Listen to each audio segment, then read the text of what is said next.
Hello प्यारे बच्चों, बहुत बहुत स्वागत है आप सभी का आज की इस इंपॉर्टेंट वीडियो में। तो जैसा कि बच्चों आप सभी बच्चों को डर लग रहा है किससे? फाइनल एग्जाम से, क्योंकि क्लास 9th के फाइनल एग्जाम बिल्कुल हमारे सिर पर हैं। और मुझे पता है कि इस समय पर बच्चा बहुत ज्यादा डरा हुआ है कि सर समझ में नहीं आ रहा है कि कहां से पढ़ें, कैसे पढ़ें, है ना, कौन कौन से चैप्टर इंपॉर्टेंट है, कौन सा टॉपिक इंपॉर्टेंट है, किस टॉपिक से कौन सा क्वेश्चन पूछा जाता है।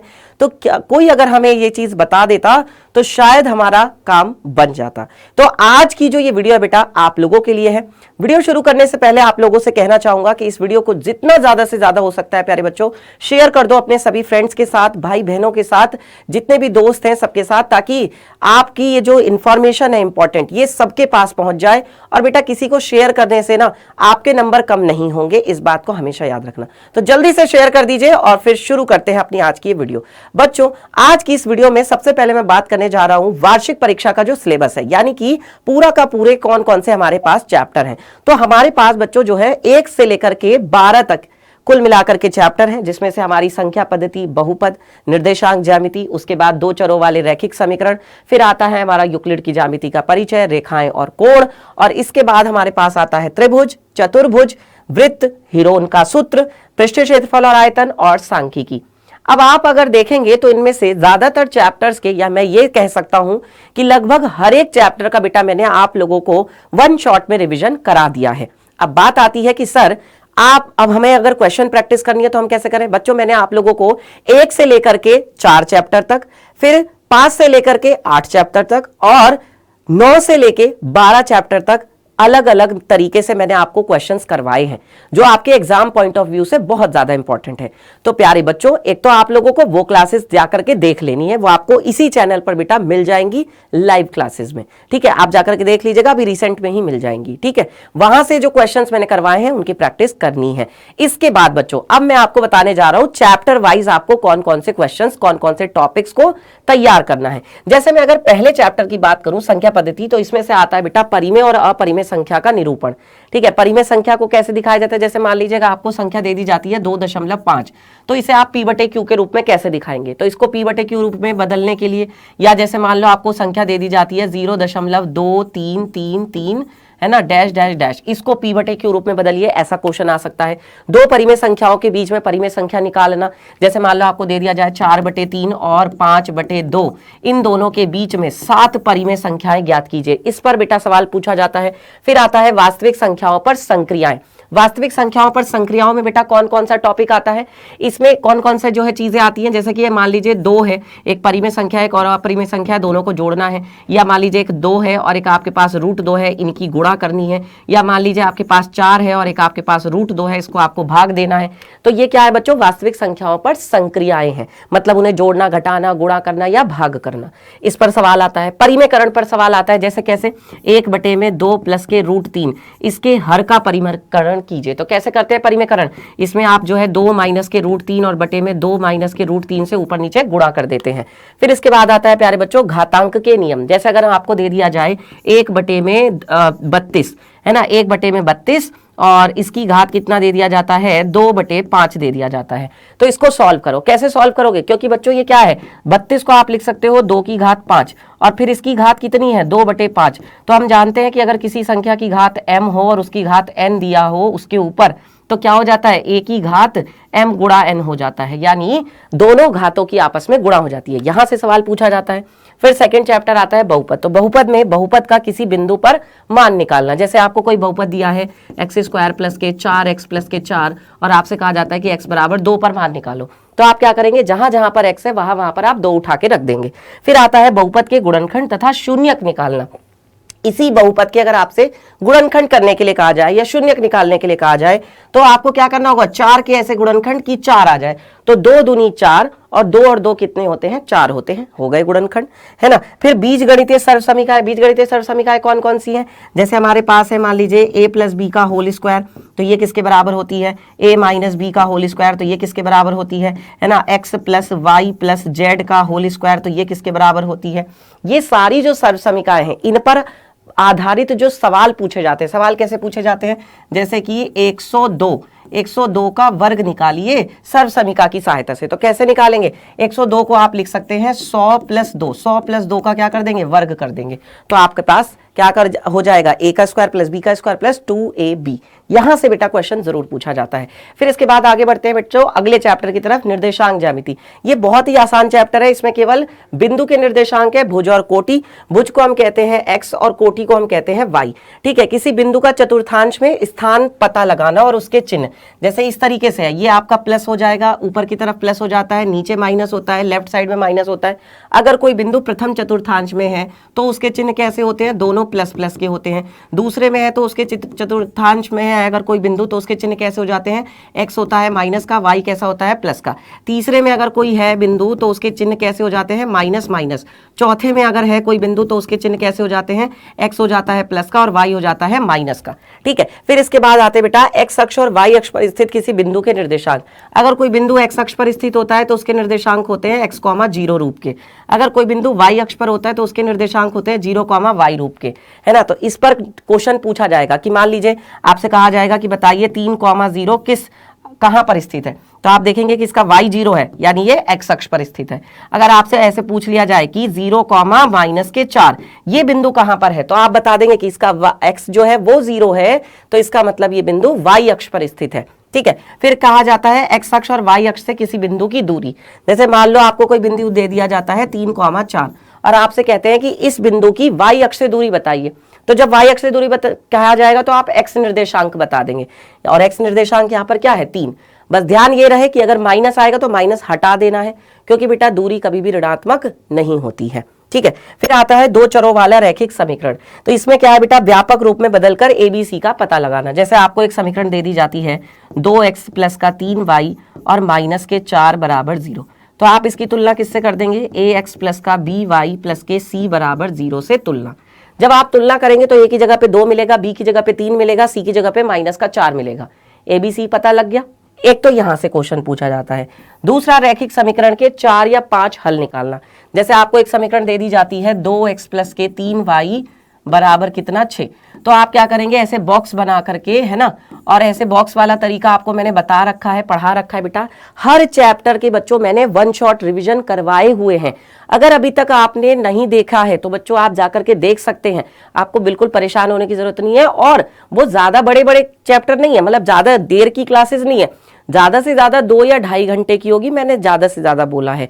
पर उसमें मैंने बच्चों वही चीजें बताई हैं, वही चीजें कराई हैं जो आपके एग्जाम में पूछी जाती हैं, जो आपके स्कूल में मैडम जो है, जो आपके स्कूल में टीचर जो है, चाहे वो सर हो या मैडम हो, वो आपको देते हैं। तो इसीलिए मैंने यहाँ पे लिखा है कि मैं स्कूल से पेपर चुरा कर ले आया। तो स्कूल से ही, यहीं से पेपर बनता है स्कूल में, ठीक है ना, वो कोई और अलग से पेपर नहीं बनाएंगे। इसके बाद बच्चों अब आप क्या करते हैं? फिर एक बार x को 0 करते हैं, एक बार y को 0 करते हैं। x को 0 करोगे तो y कितना मिलेगा? 2। अगर y को 0 करोगे बेटा तो क्या है? x कितना मिल जाएगा? 3 मिल जाएगा। ये चीज आप लोग अच्छे से डिटेल में लेक्चर में जाकर के देख सकते हैं। फिर इसके बाद समीकरण के हल को चेक करना कि क्या वो समीकरण का जो आपने हल निकाला है वो सही है या नहीं।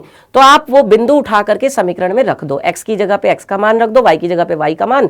और अगर LHS जो है बच्चों वो RHS के बराबर आता है तो फिर इसका मतलब समीकरण का हल बिल्कुल सही निकाला है। देन इसके बाद आते बेटा अगले चैप्टर पे यूक्लिड की ज्यामिति का परिचय। तो इसमें क्या आता है बच्चों? अभिगृहित और अभिधारणाएं। अभी रिसेंटली मैंने ये चैप्टर पढ़ाया था हाल ही में, है ना। तो इसमें अभिगृहित है हमारे पास, जैसे कि मान लीजिए कि अगर कोई दो चीजें हैं और वो दो चीजें किसी तीसरी चीज के बराबर है तो वो दोनों चीजें आपस में बराबर होती है। कोई दो वस्तुएं किसी एक तीसरी वस्तु के बराबर हो तो वो वस्तुएं आपस में बराबर होती हैं, है ना। और पूर्ण जो होता है वो अपने भाग से क्या होता है? हमेशा बड़ा होता है। ये सारी अभिगृहित है। फिर आती हैं अभिधारणाएं। अभिधारणाओं में बच्चों की जैसे कि समकोण जो है वो 90 डिग्री का ही होता है। एक शांत रेखाखंड को दोनों ओर से हम कितना भी कहीं तक भी बढ़ा सकते हैं, कितनी भी बढ़ा सकते हैं लंबाई उसकी, वो है। फिर बच्चों आती हैं परिभाषाएं। परिभाषाएं की जैसे बिंदु क्या है, समांतर रेखाएं क्या है ना, छोटी छोटी सी पृष्ठ क्या होता है, और आपका जो है यहाँ पर रेखा क्या होती है, ये सारी चीजें। इसके बाद बच्चों प्रमेय 5.1 है। ये जो इस तरीके से है कि अगर कोई दो रेखाएं जो है, तीसरी रेखा इनके ऊपर गिरती है तो फिर क्या होता है? एक ही ओर के जो अंतः कोण होते हैं, जिस ओर ये 180 डिग्री से योग कम होता है ना, उसी ओर अगर जब मैं इन रेखाओं को बढ़ाता हूं तो ये उसी तरफ कटती हैं उसी तरफ हमें जो है काटती हुई मिलती हैं जिस तरफ इनका जोड़ 180 से कम होता है। इस पर क्वेश्चन पूछ लिया जाता है। ठीक है, रेखाएं और कोण जो है कि सारी परिभाषा छोटी छोटी कि किरण क्या होती है, रेखा क्या होती है, रेखाखंड क्या होता है, सब करवाया हुआ है प्यारे बच्चों। इसके बाद आगे आता है कोणों के प्रकार। कौन कौन से कोण होते हैं हमारे पास? जैसे हमारे पास है प्यारे बच्चों कौन सा कोण? समकोण है, अधिक कोण है, न्यून कोण है, आसन्न कोण है, सम्मुख कोण है, ठीक है, शीर्षाभिमुख कोण है, एकांतर कोण है, मतलब जितने भी कोण हैं। फिर उसके बाद आता है प्रतिच्छेदी और समांतर रेखाएं। प्रतिच्छेदी रेखाएं कौन सी होती है? जो किसी बिंदु पर काटती हैं। समांतर रेखाएं कौन सी होती हैं? जो कभी भी किसी भी बिंदु पर नहीं काटती हैं। ठीक है, इसके बाद आता है बेटा कोणों के युग्म तथा इन पर प्रश्न। कोणों के युग्म कैसे? जैसे मान लो अगर आपको इस तरीके से एक रेखा दे दी जाए, ठीक है, और फिर आपसे क्या कहा जाए कि ये कोण है, ये कोण दिया है 25 डिग्री, तो बताइए ये वाला कोण कितना होगा। अब हम जानते हैं कि ये तो रैखिक युग्म के कोण हैं। अगर ये 25 डिग्री का कोण है तो ये क्या होगा? आप इसको कैसे निकालोगे? 180 में से क्या करोगे? 25 घटा दोगे, क्योंकि पूरा ये जो कोण होता है 180 डिग्री का होता है। ठीक है, यहां से छोटे छोटे सवाल जो है वो पूछे जाते हैं। फिर इसके बाद आता है बेटा त्रिभुज। बहुत इंपॉर्टेंट चैप्टर है, क्लास 10th में भी इसकी जरूरत पड़ेगी बेटा। तो त्रिभुज के प्रकार कौन कौन से त्रिभुज है? भुजाओं के आधार पर, कोणों के आधार पर, है ना, समबाहु त्रिभुज, समद्विबाहु त्रिभुज, समकोण त्रिभुज, ठीक है, विषम बाहु त्रिभुज, अधिक कोण त्रिभुज, न्यून कोण त्रिभुज, है ना। तो सारा जो त्रिभुज का पार्ट है, सारे प्रकार वो यहाँ पे आ गए। फिर सर्वांगसम आकृतियां कि भाई अगर कोई दो आकृतियां देखने में भी एक जैसी हैं, उनका साइज भी बराबर है, तो वो क्या होंगी? सर्वांगसम होंगी, है ना। फिर आती है बच्चों सर्वांग समता की कसौटियां। इसमें कौन कौन सी कसौटी है? कोण भुजा कोण, फिर भुजा भुजा भुजा, फिर भुजा कोण भुजा, और फिर आती है RHS सर्वांग समता की कसौटी। इन पर बेटा सवाल पूछे जाते हैं। दो त्रिभुज दे देंगे, है ना, भुजाएं दे देंगे और आपसे कोण पूछ लेंगे, या कोण दे देंगे आपसे भुजाएं पूछ लेंगे। फिर इसके बाद आता है बेटा चतुर्भुज चैप्टर। इसमें से कौन कौन से आते हैं? चतुर्भुज के प्रकार, आयत है, वर्ग है, समांतर चतुर्भुज है ना। तो आयत के गुण क्या होते हैं कि भाई आयत में जो आमने सामने की भुजाएं होती है वो बराबर होती हैं। वर्ग में क्या होता है बेटा? वर्ग जो होता है, वर्ग जो है आपका कैसा चतुर्भुज है? जिसकी चारों भुजाएं बराबर होती है, चारों कोण 90 डिग्री के होते हैं। समांतर चतुर्भुज एक ऐसा चतुर्भुज होता है जिसमें की क्या होती है? आमने सामने की भुजाएं जो है वो समांतर होती हैं और आपस में बराबर भी होती हैं। तो ये वाली भुजा इसके बराबर, ये वाली भुजा इसके बराबर, और ये समांतर भी होती हैं। फिर समांतर चतुर्भुज के गुणों पर प्रश्न पूछे जाते हैं कि समांतर चतुर्भुज के आमने सामने के जो कोण होते हैं वो बराबर होते हैं, ये वाले जो कोण होंगे वो आपस में बराबर होंगे। समांतर चतुर्भुज के जो अगल बगल के कोण होते हैं, यानी अगर मैं इसको जैसे बोलूं A, ये B हो गया, ये C हो गया, ये D हो गया, तो कोण A प्लस कोण D किसके बराबर होगा? 180 के बराबर होगा। यानी आसन्न कोणों का जोड़ 180 होता है, अगल बगल के कोणों का जोड़ 180 होता है। फिर आता है मध्य बिंदु की प्रमेय। मध्य बिंदु प्रमेय ये कहती है कि अगर मान लीजिए आपके पास एक त्रिभुज है और आप क्या करते हैं? इसकी दो मध्य बिंदुओं को मिलाते हैं, इसकी दोनों भुजाओं के मध्य बिंदुओं को मिलाते हैं। एक मध्य बिंदु ये है, एक मध्य बिंदु ये है। इनको जब आप मिलाते हैं तो ये जो रेखा होती है, ये रेखा जो है तीसरी भुजा के क्या होती है? समांतर होती है। और यहाँ पर अगर मैं इसका नाम दे दूं ABC, ये हो गया D, ये हो गया E, तो क्या होगा? DE जो है ना, ये वाली जो रेखा है इसकी लंबाई क्या होगी? ये आधी होती है। किसकी आधी होती है? BC की आधी होती है। मतलब जिसके समांतर है उसकी आधी होती है, और इसके समांतर भी होगी ये। तो ये क्या है बच्चों? मध्य बिंदु प्रमेय है। इसके बाद आगे बढ़ते हैं, फिर आता है हमारा वृत्त चैप्टर। तो वृत्त में क्या होता है बेटा? जीवा द्वारा एक बिंदु पर अंतरित कोण। अब मैं पहले आपको वृत्त बता देता हूं बना के, और इसमें जो जो चीजें हैं सारी चीजें बता देता हूं। देखो, अब आपने यहां पर देखा कि ये हमारी क्या है? जीवा है। तो जीवा के द्वारा ना केंद्र पर बहुत सारे कोण बनते हैं। क्या? जीवा द्वारा एक बिंदु पर अंतरित कोण। मान लीजिए ये आपकी जीवा है और ये जो एक बिंदु पर अंतरित कोण है, इस तरीके से यहां पर जो ये कोण बन रहा है इस बिंदु पर, ठीक है, एक बिंदु ये हो गया। मान लो इसी जीवा के द्वारा यहां पर एक बिंदु हमने ले लिया, तो एक बिंदु यहां पर ले लिया B बिंदु, तो इस पर ये कोण हो गया, एक कोण ये हो गया। ठीक है, तो जीवा द्वारा बिंदु पर अंतरित कोण। फिर केंद्र से जीवा पर डाला गया लंब। अगर हम केंद्र से जीवा पर लंब डालते हैं ना यहाँ पर, तो ये जीवा पर डाला गया लंब क्या करता है? जीवा को समद्विभाजित करता है, मतलब बराबर बराबर बांट देता है। इस पर क्वेश्चन पूछा जाता है। यहाँ पर लगती है बेटा कौन सी प्रमेय? पाइथागोरस प्रमेय, क्योंकि ये 90 डिग्री है, यानी समकोण त्रिभुज है। इसके बाद अगला आता है समान जीवाएं और उनकी केंद्र से दूरियां। अगर मान लीजिए ये आपका वृत्त है, अब इसकी आपने दो जीवाएं खींची इस तरीके से, ये आपका क्या है? केंद्र। तो अब क्या है कि अगर ये बराबर बराबर लंबाई की हैं तो ये क्या करेंगी? ये केंद्र पर बराबर बराबर कोण अंतरित करेंगी। जितनी ये लंबी है उतनी ये लंबी है, तो जितना ये कोण बनाएगी उतना ये कोण बनाएगी। इसके बाद वृत्त के चाप द्वारा अंतरित कोण। चाप क्या है भाई? ये मान लीजिए आपका एक चाप है यहां से लेके यहां तक, तो ये चाप केंद्र पर जो कोण बनाता है ना, वो परिधि पर बनाए गए कोण का क्या होता है, दुगना। अगर मान लो ये x होता है तो ये वाला कोण क्या होगा, 2x होगा। ठीक है, इसके बाद अगला क्या आता है बच्चों, चक्रीय चतुर्भुज। चक्रीय चतुर्भुज क्या होता है, मान लीजिए ये आपके पास वृत्त है, ठीक है, और आपने ना एक ऐसा जो है चतुर्भुज लिया जिसके चारों के चारों शीर्ष कहां पर है, वृत्त पर है। ऐसे मिला दो इन्हें इस टाइप से। तो अगर चारों के चारों शीर्ष वृत्त पर है तो वो चक्रीय चतुर्भुज कहलाएगा। ठीक है, चक्रीय चतुर्भुज की खास बात क्या होती है कि इसके जो आमने सामने के कोण होते हैं, इन दोनों का जोड़ कितना आएगा, 180 आएगा। ये गुण है चक्रीय चतुर्भुज का। फिर आता है हीरोन का सूत्र, ये पूरा चैप्टर है। तो साधारण सूत्र से त्रिभुज का क्षेत्रफल निकालना। अब साधारण सूत्र क्या होता है, किसी भी त्रिभुज का क्षेत्रफल निकालने के लिए 1/2 आधार गुणा ऊंचाई, ये होता है हमारे पास कोई भी साधारण सूत्र। ठीक है, लेकिन हीरोन का सूत्र क्या कहता है, हीरोन के सूत्र से कैसे क्षेत्रफल निकाला जाता है, तो हीरोन का सूत्र होता है हमारे पास त्रिभुज का क्षेत्रफल बराबर अंडर रूट के अंदर s minus A, s minus B, s minus C, ये होता है। अब यहाँ पर ए बी सी क्या होती हैं, ए बी सी जो है वो त्रिभुज की भुजाएं होती हैं। अगर उन तीनों को हम जोड़ देते हैं, आधा कर देते हैं, तो ये s के बराबर होता है, यानी s होता है यहाँ पर अर्ध परिमाप, मतलब तीनों भुजाओं को जोड़ के उसका आधा करेंगे तो हमें s मिल जाएगा, और फिर यहां पर रख देते हैं तो फिर हमें क्या मिल जाता है, त्रिभुज का क्षेत्रफल। इसके बाद आगे बढ़ते हैं, पृष्ठीय क्षेत्रफल और आयतन। यहां पर 3 चीजें हैं बेटा, एक होता है शंकु, एक होता है गोला और एक होता है अर्धगोला।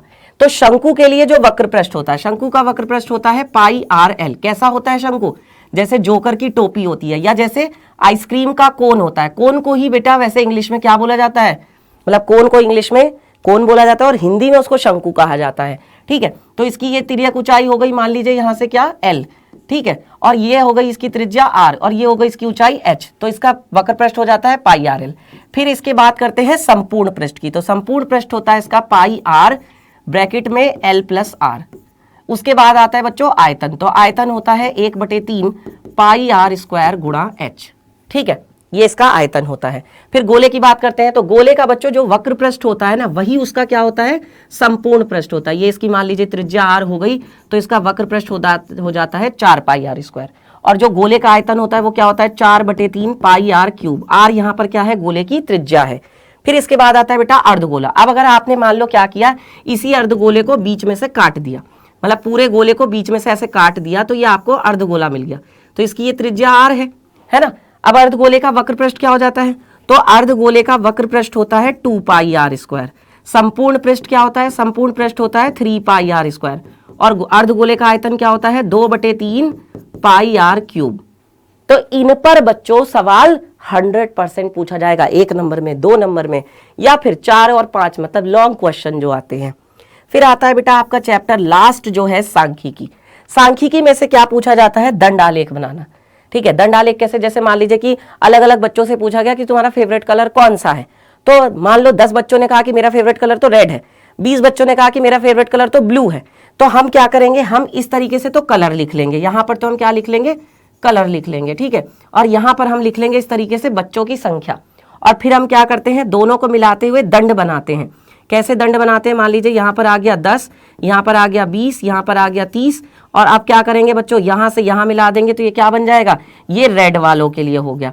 फिर उसके बाद आते हैं ब्लू वाले। तो ब्लू वालों के लिए मान लीजिए यहाँ से लेकर के इस तरीके से 30 बच्चे हैं जिन्हें ब्लू कलर पसंद है, तो ये ब्लू वालों के लिए हो गया।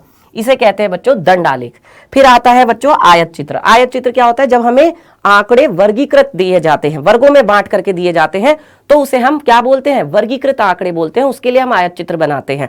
तो आयत चित्र में क्या होता है, अब देखो ये है इस तरीके से, मान लीजिए आपके नंबर ही हैं, तो 0 हो गया, फिर उसके बाद 10 हो गया, फिर 20 हो गया, फिर 30 हो गया, फिर 40 हो गया। ठीक है, तो मान लीजिए टेस्ट हुआ 50 नंबर का, या पेपर हुआ 50 नंबर का। अब उसमें से 0 से 10 के बीच में बहुत कम बच्चे हैं, केवल 2 बच्चे हैं जिनका 0 से 10 के बीच में आया है। ठीक है, उसके बाद आता है मान लीजिए 2 के बाद आ गया आपके पास यहाँ पर 10, फिर मान लो कितना आ गया यहाँ पर 20 है। ठीक है, तो मान लीजिए अगर 20 से 30 के बीच में देखा जाए तो 20 से 30 के बीच में 20 बच्चों के नंबर हैं, 20 से 30 के बीच में। तो इस तरीके से बनाते हैं आयत चित्र। और फिर इसके बाद लास्ट आता है बेटा बारंबारता बहुभुज। जब हम क्या करते हैं, इनके जो मध्य बिंदु होते हैं, इनके अगर हम मध्य बिंदुओं को मिला देते हैं, यहां से यहां इसके ऐसे मध्य बिंदु मिला देते हैं, फिर इसका मध्य बिंदु कहां आएगा, यहां पर आएगा, इस टाइप से यहां मिला देते हैं, तो ऐसे बनता है बेटा बारंबारता बहुभुज। ये वो टॉपिक है, ये वो चीजें हैं जहां से प्रश्न पूछे जाते हैं, कैसे क्वेश्चन पूछा जाता है मैंने आपको वो भी बता दिया। अब बात आती है कि तैयारी कैसे करनी है, क्योंकि सर आपने ये सारी चीजें तो बता दी, अब मेन चीज पर आते हैं कि तैयारी कैसे करनी है। तो बच्चों परेशान बिल्कुल भी नहीं होना है। सबसे पहले क्या करना है, अपने चैप्टर का जो है वन शॉट देखना है। जिस चैप्टर शुरू से अगर शुरू कर रहे हो तो शुरू से ही शुरू कर लो, कोई दिक्कत वाली बात नहीं है, पहले चैप्टर से शुरू करो। आप इसी चैनल पर देखोगे मैंने एक चैप्टर से लेकर के यानी संख्या पद्धति से लेकर के लास्ट चैप्टर जो है सांख्यिकी, वहां तक बेटा हर एक चीज चैप्टर का वन शॉट कराया हुआ है। तो जाकर के देखना है पहले, सबसे पहले वन शॉट वाला लेक्चर।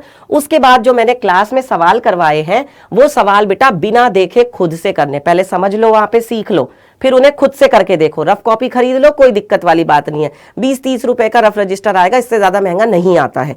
उसके बाद क्या करना है बेटा, उसके बाद बुक के सवाल करके देखने। अब जो तुम्हारे पास किताब है, अब किताब उठा लो, किताब में से कुछ सवाल करके देख लो खुद से, ठीक है, उन्हीं टॉपिक्स के। फिर उसके बाद क्या करना है बेटा, फिर रिवीजन करना है। होता यह है कि जब हम पूरा पढ़ लेते हैं और अगले दिन जब पढ़ने बैठते हैं तो हम भूल जाते हैं, तो इसलिए बेटा एक बार पहले रिवाइज कर लो क्या पढ़ा था। जब पढ़ लोगे तो जो रोज रिवाइज कर लोगे तो तुम भूलोगे नहीं। और भूलने के लिए सबसे जरूरी है बेटा, फॉर्मूले जितने भी हैं उनको लिख लिख कर याद करना। हर एक फॉर्मूले को बेटा लिख लिख कर याद करिए, ये सबसे ज्यादा जरूरी है। और इसके बाद फिर क्या करना है, ये पहले चैप्टर हो गया। अब जब पहला चैप्टर इस तरीके से कंप्लीट हो जाएगा, फिर वापस से कहां पहुंच जाना है, फिर वापस से वहीं इसी लाइन पर पहुंच जाना है। अब दूसरा चैप्टर उठा लो। दूसरा चैप्टर कौन सा है, बहुपद। तो अब बहुपद वाले चैप्टर का वन शॉट देखो, फिर जो मैंने सवाल करवाए हैं क्लास में वो सवाल खुद से करके देखो, फिर किताब के सवाल करो। ये है बेटा पूरा का पूरा एक प्रोसेस। जब दूसरा चैप्टर कंप्लीट हो जाए फिर कहां पहुंच जाओ, तीसरे चैप्टर के वन शॉट पर पहुंच जाओ। ठीक है, समझ में आ गई बात। चलिए तो प्यारे बच्चों आज के लिए बस इतना ही। अब देखिए सबसे जरूरी बात यह है कि जो अभी क्लासेस चल रही हैं, अभी देखो बहुत इंपॉर्टेंट क्लासेस मैं करवा रहा हूं हर रोज, मतलब मैं हर रोज तो नहीं, मतलब हर क्लास में मैं जो भी क्लास करवा रहा हूं उसमें मैं कोशिश कर रहा हूं कि मैं आपको रिवीजन भी कराऊं, साथ साथ में क्वेश्चन प्रैक्टिस भी करवाऊं। तो हमारी जो क्लास होती है बेटा मैथ्स की क्लास सोमवार और शनिवार को होती है, ठीक है। तो अब का आपको क्या करना है, शाम को 7 बजे होती है, ये भी याद रखना बेटा। तो एक क्लास में तो मैं करवाता हूं रिवीजन, एक क्लास में तो होता है बेटा रिवीजन, ठीक है। और जो दूसरी क्लास होती है ये शनिवार वाली, इसमें होती है बेटा क्वेश्चन प्रैक्टिस। तो अब आपको रोज जो है अपना टाइम पर आना है। बाकी तो सारी क्लासेस का टाइम शाम को 7 बजे ही है, लेकिन जो मैथ्स की क्लास होती है बेटा वो सोमवार को और शनिवार को होती है, ध्यान रखें अमित सर के साथ, है ना। तो सारी चीजों को अच्छे से पढ़ना है, रिवाइज करना है और अपने 9th क्लास के एग्जाम में बेटा 100 में से 100 नंबर लेकर के आने हैं। बिल्कुल भी डरने की जरूरत नहीं है, अमित सर आपके साथ है, फिर डरने की क्या बात है। और प्यारे बच्चों ये वीडियो आज का आपको कैसा लगा मुझे कॉमेंट करके जरूर बताएं। प्यारे बच्चों मैं मिलूंगा अब आपसे अगली क्लास में, तब तक के लिए अपना ध्यान रखिए और पढ़ते रहिए अच्छे से।